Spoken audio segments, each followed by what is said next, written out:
Good evening and welcome. Tonight we'll be going over the history and geography of Angola. Let me grab a pencil real quick so I can trace its borders for you. Angola is located, as you can see, in southern Africa. It has a border here with Namibia. Let me move the book out the way so you can see the Caprivi strip right here. It borders Namibia up there. It has this border with Zambia and this big long border with the Democratic Republic of the Congo. But that's not all. Angola has an exclave up here called Cabinda, and that borders the Republic of the Congo, or just Congo, it's known mostly. We'll talk about Cabinda and its history. It's a very important part of Angola. But in terms of geography, Cabinda up here and some of the more northern parts of Angola are very jungly. If you remember my DRC video, this country down here is super thick African rainforest. So that bleeds over into Angola just a little bit. Angola has a big, long Atlantic coastline, and it's here where you'll find the capital city of Luanda. There's lots of other major cities along the coast, Benguela being probably one of the next bigger ones. Along the coastline here are many big high mountains. You can see Mount Mo. I think it's Mo. I'm not sure because it's Portuguese, and Portuguese always throws me off. It's spelled Moco, but I'm sure that's not how you pronounce it. It's probably like Mocho or something. Let's go with Moco for tonight. Right here, but there's lots of high mountains that are nearly the same height as that one in this area. That just happens to be the slightly highest one. There are lots of big cliffs, like very sudden drops, what I think of like Wile E. Coyote drops, where it's like a right angle, just straight down. And in some of its plateau areas over here, you can see the Planalto, again, Portuguese. There's some cliffy areas like that there as well. Very interesting erosion happening. Plateaus make up the majority of Angola. You can see the Huila Plateau right here.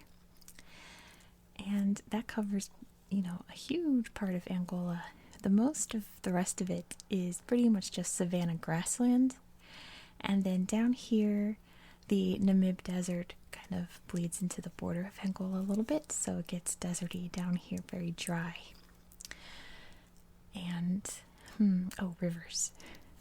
So as you can see, there's a ton of rivers going all through Angola. The main important ones, you can see the Congo makes up this border here with the DRC. And the border down here with Namibia is with the Kunene River that goes like this. But the Kwanzaa River comes up the most in its history. You can see it flowing over to here by Luanda. And if that does sound familiar, it's pronounced Kwanzaa, which is Kwanzaa, the holiday, is apparently a Swahili term. I'm sorry, Swahili. So I'm sure it's some kind of Bantu dialect, right? Kwanzaa.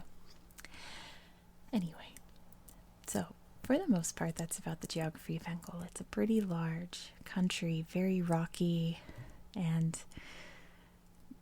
very interesting. And you can really see that pretty much everyone lives over here, not so much over here. Like there are people, but not really a lot. Oh, also the Zambezi River goes through Angola too. Not really an important river to Angola, but a very important river to Africa. So they get a piece of the Zambezi. So let's talk about Angola's history, because it's a long one. It was first populated by the Khoisan people, or the San Bushmen, who still are hunter-gatherers.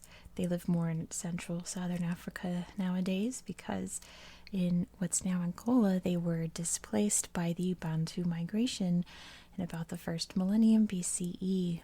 Many Bantu-speaking groups traveled down south, and they went east as well, and started creating their own new territories and things, and blending in with other cultures and creating all of the remarkable languages and cultures and traditions we have all throughout southern Africa and Central Africa and parts of Eastern Africa. It was quite an influential migration of peoples.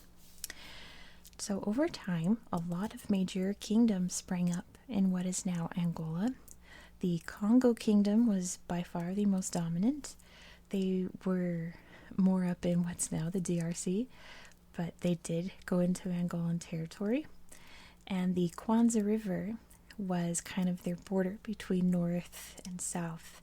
So in the south, the two major kingdoms were the Ndongo and the Matamba, which I believe would eventually combine at some point much later in its history, getting a common enemy. And who was that enemy? Well, for a minute it was the Congo, but both kingdoms recognized that the Congo was the far more powerful one, so they kind of respected them and paid tribute. Their common enemy would be the Portuguese. The Portuguese first arrived in 1484. They first allied with the Congo kingdom, recognizing that that was the bigger, more powerful, kingdom in the area, and established trade with them. The Congo were, of course, very interested in getting things like guns and cloth and various European things, whereas the Europeans were interested in getting like African resources and slaves, which at first the Congo would willingly trade because they had their own slaves as well. It was a common thing over there. Why not sell some to the Portuguese, make some extra trade negotiations, I suppose. Eventually that would clash with the Ndongo and Matamba, who didn't really appreciate that their lands are getting raided for slaves to be sold to go off to who knows where, not cool. And, fighting kind of broke out mainly between like the Ndongo and Matamba kind of versus the Congo and the Portuguese for a minute there.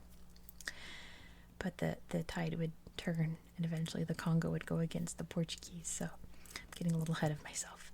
The Portuguese were the ones to establish Luanda in 1575, and that's why there are so many more coastal cities. It's because the Portuguese would establish these ports so they could ship slaves out, mainly to Brazil was where they were going out of Angola. So eventually, one of probably like the most important ruler in Angolan history is Queen Zinga, and she was from Ndongo. And she would not tolerate any Portuguese at all. She was like very anti-Portuguese. She aggressively led wars against the Portuguese. It would eventually unite all of the Angolan kingdoms against the Portuguese. And it was quite a fight. She won very, very well. And it was at one point, I think, the Dutch came and just conquered, and the Portuguese had to come and conquer their land back. There was just a little whoopsie there. So after that, and then the fighting resumed with the Portuguese, they signed a treaty with Zinga in 1684 just to kind of chill things out, which worked for the most part, I guess, in terms of chilling out. Zinga, by the way, she was the ruler of her kingdom, and the ruler of the Ndongo kingdom was called the Ngola, which is how we get Angola. Just a little more emphasis on the instead of the g, like it is in their language. So eventually, Brazil will declare its independence in the 1820s, which kind of puts a hamper in the Portuguese slave trade, but they still continue to trade slaves in the Atlantic Triangular Trade. But the slave trade would be abolished in Portuguese territories in 1836, and they would eventually free their slaves in 1854. They really relied on the British fleets that were patrolling the western and southern African coast looking for illegal slave ships. In 1884, the Berlin Conference happens, which is when all the European powers get together and they divvy out what they're getting of Africa. So Portugal, of course, was given Angola. And the Portuguese had tried to kind of go more inland after they signed the peace treaty with Queen Zinga, but they could only get so far, and that's because there was King Leopold Cecil Rhodes, two very prominent men who could have like bought Angola if they wanted to be honest. So I think the Portuguese knew that like there's definitely they could only go so far inland, so they got their lands officially drawn up, and they were given this little port area up here called Portuguese Congo. Because Leopold thought, you can have a little bit of Congo as a treat. And that established the town of Cabinda to also be used as, well, it was being used as a slave trading port. Now it's just a port, right? So the borders are pretty much drawn at this time. And their territory here was called Portuguese West Africa. And that's pretty much how it remained in strong Portuguese control until after World War II. A lot of labor movements started to pop up in Angola, mainly because, black people weren't allowed to have their own voice in the government. It was all white Portuguese men, of course. So labor unions formed. They would turn into independence movements eventually. And those independence movements formed guerrilla fighters. So there were three major ones. The first one was the MPLA, and at this time they were more communist leaning, and they were very much supported by the Soviet Union and eventually Cuba. Then there was the FNLA, which I guess would be like the opposite of wanting a more communist leaning society. They received a lot of support from the United States, and there was a splinter group of the FNLA known as UNITA, and they were mainly supported by what is now the DRC. It was called Zaire then. There was a lot of common interest with UNITA and Zaire then, apparently. So an independence war broke out in 1961, and it was pretty rough.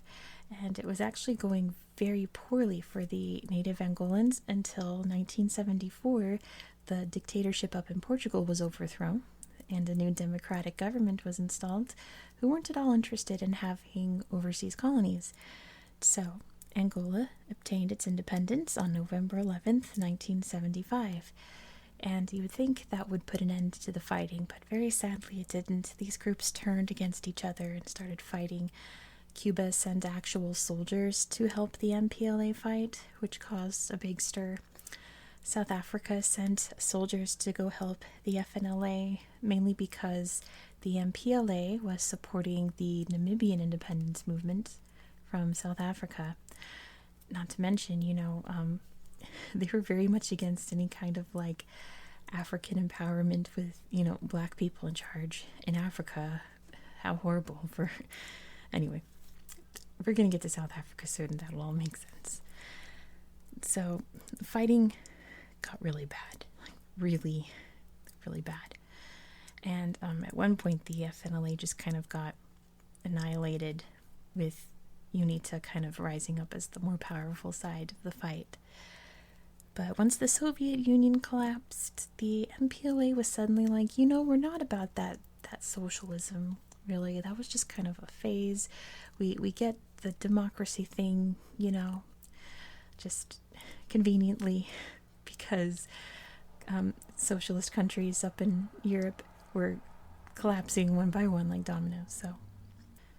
So the fighting wound up waging on for far too long, crippling the economy, refugees coming out of the country, other groups from other countries getting involved, all those horrible things, until 2002, when the leader of UNITA, I'm sure I'm going to say it wrong, but Jonas Savimbi, I'm sure there's a Portuguese way of pronouncing that I got super wrong. He was killed by assassins. So that caused a ceasefire, and UNITA and the MPLA signed a peace agreement. They had big peace talks and had elections in 2008. And I didn't write it down, but I'm pretty sure the MPLA is still like the dominant political power in Angola, which it was before the Civil War broke out anyway. But so the country has been slowly rebuilding since that long, long Civil War. It's been quite an uphill slog mainly because of things like there's still landmines all over the country, extremely, extremely dangerous. And just the amount of refugees and people coming back. There's still a lot of very intense poverty in Angola.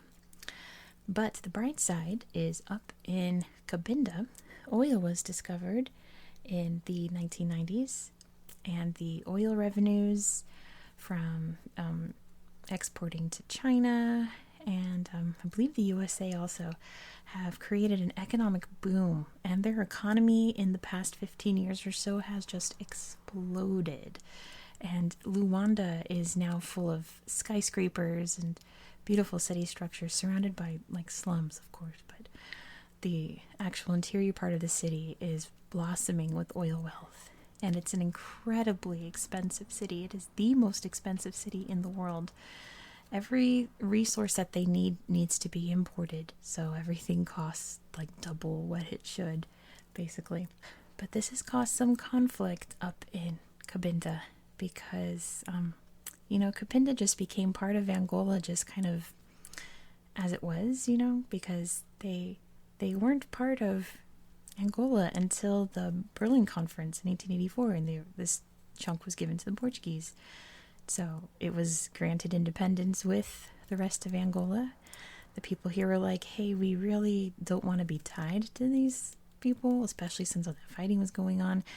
They said, we want to be independent. Angola said no. Guerrilla movement sprung up in Cabinda.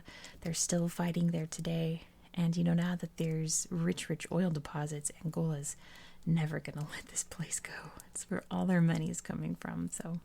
So basically that's where Angola is today. Oh, I should also mention that they had a president for 38 years. His name was Jose Eduardo dos Santos, and he stepped down in 2017 and was replaced by the person of his choice. His name's João Lourenço, the current leader of Angola.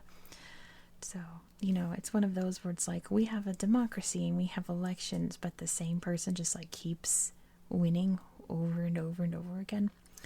There's a lot of corruption in the government in Angola, as you can imagine, with like suddenly very oil-rich countries like Angola. But that's pretty much where Angola is today. Let me unstick myself from the book and let me show you some pictures of Angola. Oh, there's a San Bushman right there I was telling you about. So some of those cliffies I was telling you about. Very sharp drops. Look at this from the, I'm trying to see if this is from the independence fight or from the Civil War, but it could have been from either conflict. There's an oil rig and the result of fighting right there. You can see a map of Africa. There's Angola. Some of these plateaus, see, that's what I'm talking about. Big sharp drops like that, and some really exotic plants growing in the scrublands and savannas of Angola. Some sweet lions too out in the savannah. Look at this, it's a colobus monkey. It looks like a wise old man, like long gray hair. And here's Luanda that I'm talking about. It's a very big booming city nowadays. And looks like a ship going out or coming in. So this is from the Independence, where it says some traditional Bantu people, a very traditional looking house, and a really cool mask. And apparently this is Queen Zinga. Wow. There's no actual like photos of her or anything, obviously, but there's lots of interpretations. So here's a kingdom I didn't mention, the Lunda, and this is the I guess the king, the Mwatse-Yamvo. He's wearing his crown and everything, showing the Portuguese here. Looks like they're taking some slaves. Here's a drawing of Queen Zinga. And let's see, it's Portuguese troops rolling out apparently in 1975. They were out of there. The Portuguese like split. And some South African troops. I just realized. Yeah, it looks like they're all segregated, right? Here's all the black soldiers, here's all the white soldiers. Typical apartheid South Africa, am I right? Oh my, look at these faces. How every single face in here is so sweet. I love all of them. I don't have a favorite. What beautiful kids. So cute. And this is João Lorenzo here, voting, I guess, for himself. This is Mobutu Sese Seko, who was the dictator of Zaire before he wasn't, and heavily influenced the Angolan Civil War. This is Jonas Savimbi's house. That's what happened after he died, or I guess during, anyway. This was the former president, Jose Eduardo dos Santos. And it's a rally. I was right. MPLA is the current dominating party and has been for like Angola's entire history. And this was Jonas Savimbi giving an interview. Oh my, look at this yacht. Yeah, it's one of those where the line between rich and poor is very distinct. As you can see here, the very opposite of fancy yachts, you know, people living in poverty. Here's Dos Santos with the leader of China. And the Minister of Petroleum, it says. That's a very important job. And this miner has found a diamond. There are lots and lots of resources in Angola, but due to the Civil War, a lot of them haven't really been explored lately. She's feeding her sweet goats right here. And chickens. So, apparently livestock is not very lucrative in Angola. So chickens have to be imported, like mostly everything. Ooh, what a photo of a old rusted out tank sitting there. And the big port in Luanda. Lots of shipping containers there. Okay, so removing some landmines. I feel like I skipped a page, because there was a page about the landmines earlier, I remember. Surely. Hold on. No, maybe I imagined it. Maybe it was a different book. Oh, you know what? It was the Cambodia book. Because they have lots of landmines left over from their hard times, too. That's what I was thinking of. Anyway, I was like, there were other pictures of the landmines. Sweet big lion right here. This guy's chopping a tree for some wood. Deforestation being an issue. Some very dirty water. I forgot to mention there was also a huge drought in 2016 in Angola. It didn't help anything. Lots of sweet ones like this were affected. She's collecting a can to recycle. Looks very proud of it. A gray striped francolin can only be found in Angola. And a beautiful cheetah as well. Here's a sable antelope. Very noble looking.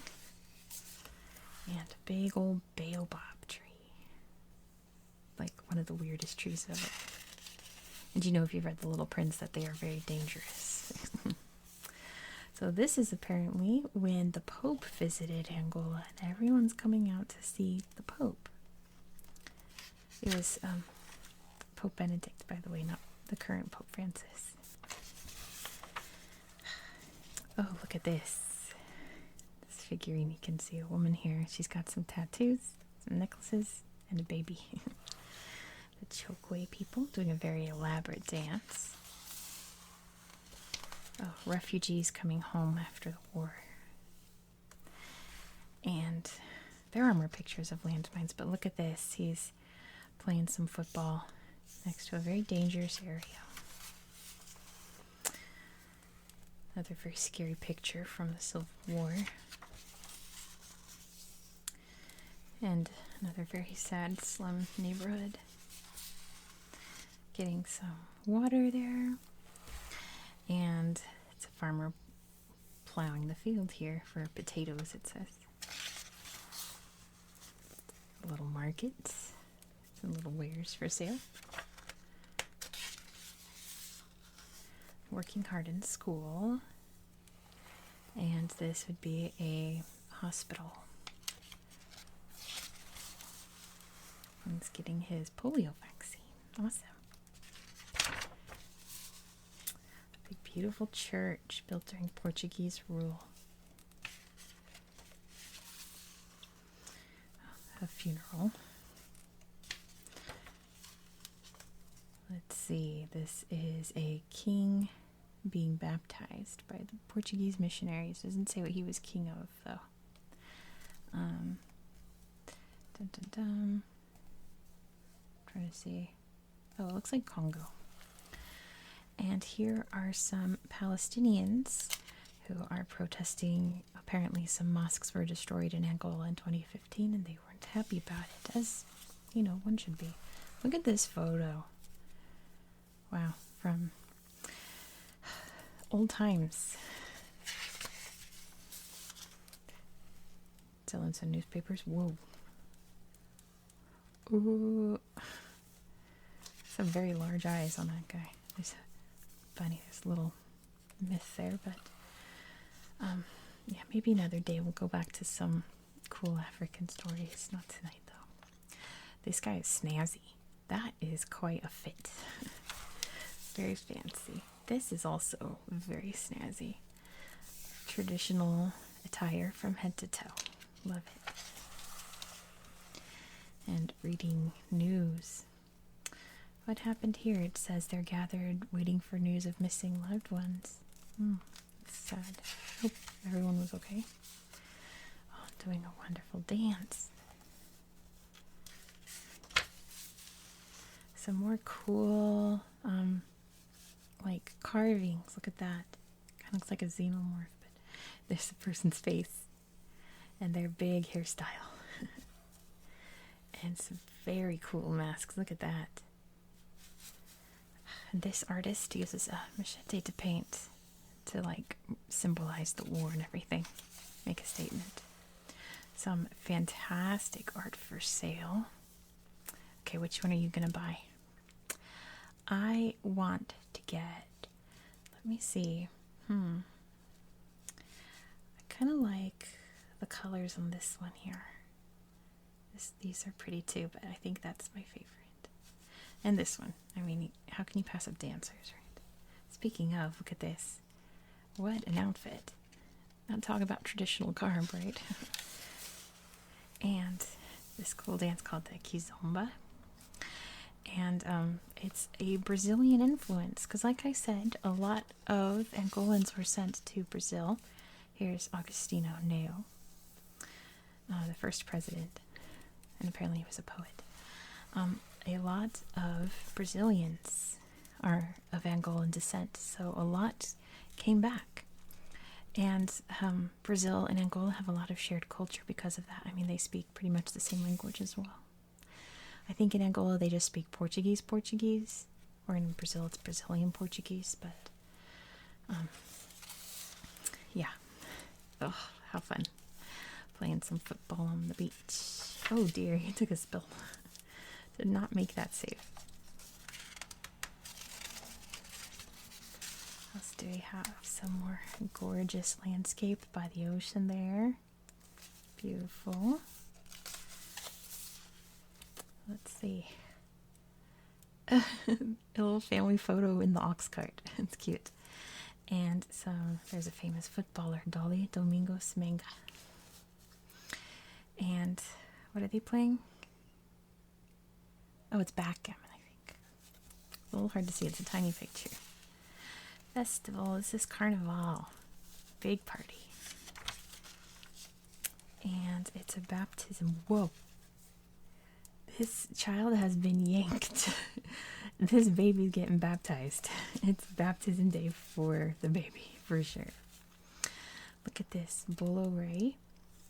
Looks like a fruit cake, a little Christmas cake. And it's one of those that there's a piece inside, and whoever gets the slice with the piece is the winner. In some cultures, it's the loser. It's a cool photo here with the Angolan flag. And this is a bride. She's all decked out for her wedding. And this guy has all of these wives in this village. Looks like he has 8 wives there. It's a supermarket here. Wow. Some yams. And lots of wheat is grown. One of the things that the Portuguese were like really into was growing wheat. And fungi, which is mashed up cassava. And this is a restaurant out by the water in Luanda. Very fancy. And some fruit vendors here selling some fruits. That looks yummy. Some traditional stew and some rice with coconut and papaya. And a big cool map of Angola. And you already saw where it was in Africa on that other map, but there it is. So anyway, that's going to be it for tonight. Thank you so much for watching. I hope that you found this video relaxing and educational. And I hope that you have a very good night.